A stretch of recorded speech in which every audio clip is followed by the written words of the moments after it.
Oh, happy day. Oh, happy day when Jesus washed. Oh, when he washed my pain away. So, do you know that whole foods can nourish your body and improve your health? If you really focus on eating smart and healthy, and the reason I sang that song at the beginning is because we really don't have to suffer with chronic inflammation, with pains in our bodies, with tiredness, brain fog, all the other issues that we're affected by. If we really nourish our body, we can improve our health. All right, so one of the things that you want to do to really start nourishing your body is load up on fruits and vegetables. So you want to aim to at least three, and if you can do more, 5 servings of fruit a day. So you may say that's a whole lot. And I felt that way too at first. But what about it doesn't have to be a whole lot. What about half of an apple and half of a banana in your yogurt in the morning? That's already 2 servings. So you want to really think about how can I put spinach or kale in my eggs when I'm making it? So you're adding fruits and vegetables in there. What about if you just choose to have some apple slices for a snack or an orange for your snack? So you just really have to plan it, and you can really get those fruits and vegetables in, and it's going to help you on the long run. All right. Remember, God gave us a self-healing body, and your body can identify foods that are not processed. And, just the way that God made it, when you eat more foods that are natural, guess what? Your body is going to thank you and you're going to feel better. It's going to be less inflammation and all of that. So, the other one is you want to choose healthy fats as well. So, you want to use olive oils, you want to use nuts and seeds according to serving sizes. I love to say that because we can take a good thing and let it affect us, because anything that you use too much or in excess, it's abuse. So you want to have things like avocados.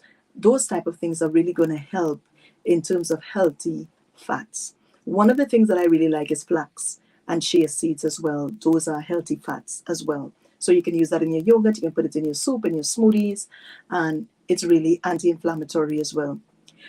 Another thing you want to do is limit sugar and salt. My. Yours truly was a sugar lover. I actually called myself a sugar eater because in my 20s and teen years, and even in my early 30s, if I be honest, I would say, why eat food when there's dessert? So I would eat dessert first, and, just the things that I like. Another thing I would say, if it's not brown, something is wrong. So I like really, really love chocolate. And now I save those things for a special occasion. It's not my day to day go to snack. I try to snack on some grapes or apple and all of that. And you can do it too. The most difficult part is changing our mindset. And that's why I became a health and wellness coach, focusing on mindset and also focusing on the physical man. So it's not just making changes, but it's being able to stick to those changes, being consistent as you understand how the brain works. It takes time to change habits, but we got to be committed. You got to get up and keep trying again until you master, what your goal is. So I encourage you to do that. If you like these videos and it's really informative, share it with a friend and subscribe. Click on the subscribe button and really help someone else to get value, because sometimes we're so busy in life, we may know some of the things that I'm sharing, but we're not mindful of these things. So I'm here to remind you to put your health first. And also, if you want to even go further, click on the link below or above to book a one-on-one call with me free of charge, and let's talk about health, baby. All right, we're going to talk about all the good things and the bad things that there may be when it comes to your health. Well, at least some of them. All right, another one is you want to reorganize your kitchen. That was a big one for me. I remember, years ago making a decision when I go to the supermarket to make sure that I shop for fruits, for vegetables, that the cart is not filled with boxes and packages. Yes, you may need some of those. You have to eat rice, a little oatmeal, some legumes, but I'm talking about like all of those snacks that are filled with all of those stuff that you really don't need. So you want to keep, junk food out of your kitchen as much as possible. Keep it out of sight. As a matter of fact, if you struggle, like I struggled before, don't even bring it in your house. And you want to keep, fruits on your counter. It's a good thing to do, like a nice fruit bowl on your counter. So whenever you're passing by, you can just pick up an apple, wash it by the sink, and have it. And you can take those same fruits when you're heading out to work or wherever, school, you grab it and you put that in your bag. So you're pre-planning and you don't just have to grab on a snack or something when you're hungry. All right. So another thing you want to do, and I think I mentioned that before, you want to shop carefully. It starts in the supermarket. So you want to stick to the outer aisles. This is one of the things that I realized. You ever realize like the outer aisles of the supermarket has a lot of like fruits, vegetables, all of that on the outer aisles. So you want to kind of stick to the outer aisles and try to get. And if the supermarket for some reason is not like that, just find the fruit and veggie, aisles and go there first and start shopping there first. That's a good way. And it's just a suggestion, but that has worked really well for me. You want to, forget about the cookies and chips, because guess what? As you pick up some things, you're going to say, no, I don't have enough money for that. I'm not going to bother with that. So start in the healthiest places and nourish your body when you go shopping. Another good thing is local markets, farmers markets, eating local is always a blessing, because when food travel really far, we have to put a lot more preservatives and a lot more things on it, ripeness and all that to preserve it. And so your local food is your go-to. That's a really big one. All right. Prepare your own meals. That's another one. We talked about having the snacks and all of that, but instead of running to buy food, because guess what? You have no control over what people are putting in your food. So you want to prepare your own meals and snacks. Think about it right now. Is it apple and peanut butter for you? What is it that you really like? Is it some granola, and you put some fruit? What is it? Just start pre-planning of foods that maybe some popcorn. What kind of snacks can you prepare instead of always grabbing for something that has a lot of additives and have stuff in it that you have no control over? All right. And you can make your meals lighter and simpler than, ordering takeout food and all of that.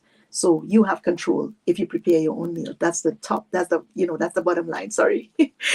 Yes. So another one is you want to make your diet a part of your overall healthy lifestyle. I want to say again, when I say make your diet, I'm not speaking about a restricted diet. I'm saying your diet, meaning your dietary needs, the things that you eat and drink, that's your diet. So you want to make it lean and fit. When you look at your plate, I always like to say this, and one day I'm actually going to do a plate and bring it for you. You want to make sure that your plate has like quarter of that plate is your protein. So whether it's chicken or fish or plant-based protein, you want to put quarter of your plate at least with protein. The next quarter of your plate, you want to put your carbohydrates. All right. So if it's potato or some rice, you make sure it doesn't cover quarter of that plate. And the next half of that plate, you want to make it fruits and vegetables. And if you can put like quarter salad and quarter cooked vegetables, great.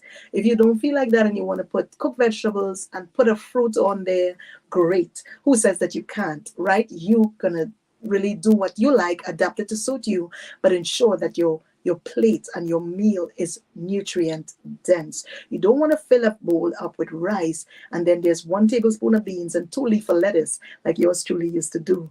All right. And then you're wondering why is the weight not coming off? Why am I tired all the time? You want to nourish your body. And one of the things that I always say to my son, don't be a fun eater, be a fuel eater. Don't eat based on mood and what you like. Eat with wisdom based on what you know your body needs. Eat for longevity. God gave you a self-healing body. Remember that. And your body is the temple of the Lord. Especially if you're a child of God, you want to really practice moderation and discipline when it comes to eating. All right. Having said that, another good practice that you can really incorporate is making sure that you choose foods that will help you stay lean and fit. I think I mentioned that before, did I? If I didn't, I'm saying it again. So eating healthy food will make you feel healthier. So just focus on eating healthy food and make sure that the foods that you're eating are going to give you energy and help you to be happy and productive. So I want to end this video by asking you 3 questions. How does your body image affect you overall? Think about that. Is there like a part of your body, like you feel like my arms are too big, my cheeks are, I have like all these fat coming below my neck? What is happening? You can address those things by diets and, committing to exercise at least 3-4 times a week. It is not impossible. If you would drink your water and eat well, your body will start that transformation process. All right. The other question is, what is the difference between dieting and the lasting lifestyle changes? So that's the reason why I keep stressing on, we're not dieting here, we're choosing a healthy diet, which is a healthy lifestyle. And a healthy diet means that you're choosing foods that are rich in nutrients and it's going to make you stay healthier, live longer, and be happier. And overall mood as well. That's another good one. I found myself being, a person when I ate a lot of sugar and a lot of processed foods, being more impatient and more moody. But when you drink your water, I don't even drink juice. I can't even tell, like the last time, oh, actually, yesterday I did have 2 ounces of juice at a function. Yes. So, but the thing about it is not my go-to. I would prefer to have a fruit or water. And so we're not saying that you're in a prison, but we're saying practice discipline, practice healthy living. Your body will thank you, your family will thank you, and you will live longer and happier. Final question, my friend. How would you describe your relationship with food? Do you have to feel full and satiated when you eat? Do you need a lot of carbs when you eat? Do you have to eat late at night? You must get some sugar or some sweets after a meal. Think about those things. What is your relationship with food? Because a lot of those things are psychological. We can make those changes. I'm a living witness, having surgeries cancelled, weight loss, happier, more energy, and overall works. So, my friend, God bless you and take care of your health.